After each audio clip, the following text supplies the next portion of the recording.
Сайн байцгаана уу? Намайг Эдшин Орлоо гэдэг нийгмийн эрүүл мэндийн үндэсний төвийн эрүүл мэндийг дэмжих мэдээллийн албаны эрт илрүүлгийн асуудал хариуцсан мэрэгчлэнээр ажилладаг.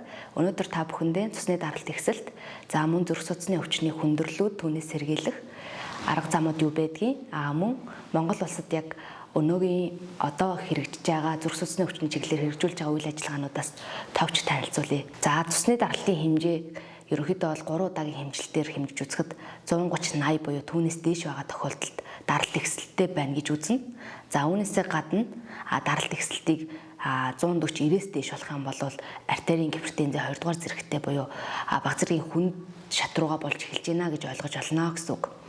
За ерөнхийдөө шинж тэмдгийн тухайд гэх юм бол хүзүү хөших, толгой эргэх, дотор мухаарах, за хуян хөөрөх бидний хэлж заншсанаар за мөн нүд бүрлцэх зэрэг шинж тэмдгүүд илэрдэг. За цусны даралт ихсэлт хит өндөр тохиолдолд бол ямар нэгэн шинж тэмдэг бас илэрхгүй байх тохиолдол байдаг. За энэ нь бол мэдээж хэрэг бас хүм аюултай гэсэн үг.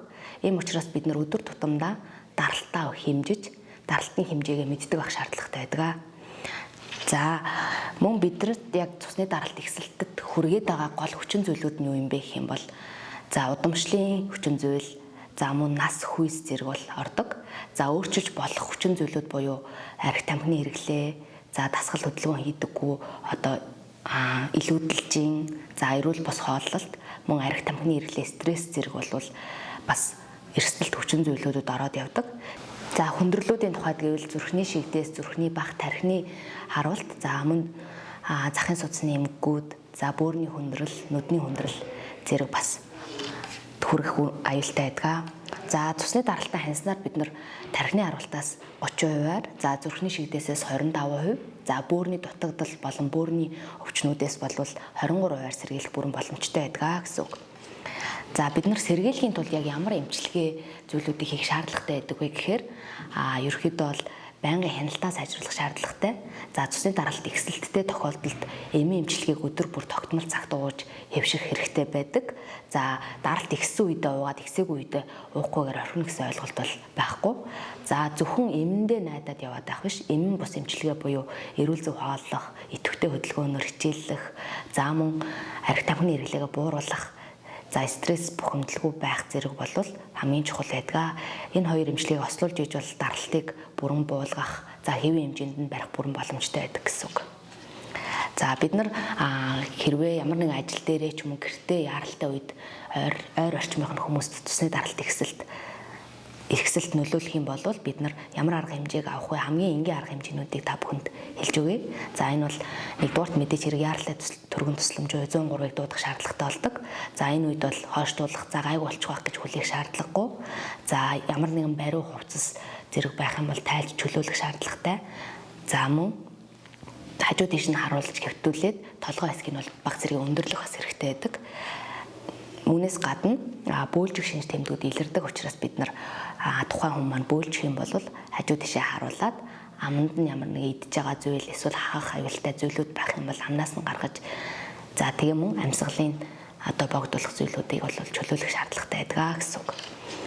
За одоо Монгол улсад яг хэрэгжиж байгаа Монфен санаачлага буюу Penhearts гэдэг багц байдаг. За энэ маань бол олон улсад зүрх судасны өвчний шаардлагатай тусламж үйлчилгээний багц гэсэн энэхүү багцыг Монгол улсад 2019 оноос эхлээд хэрэгжүүлээд, за 2019-оос 23 оны хооронд за 14 аймаг 3 дүүргийн 351 өргөх сум буюу анхан шатны эрүүл мэндийн төвүүдэд хэрэгжүүлж байгаа.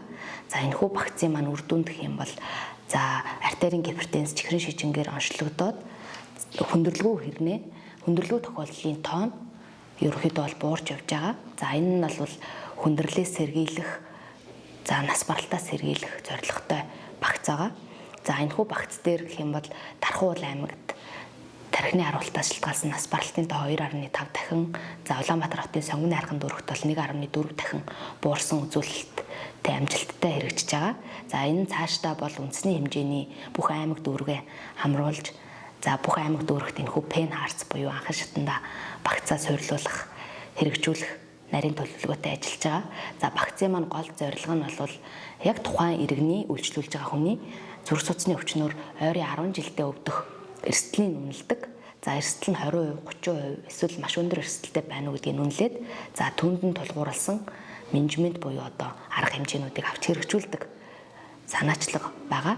За энэхүү санаачлага маань утгагүй үндэсний хэмжээний болно гэж бодож байна.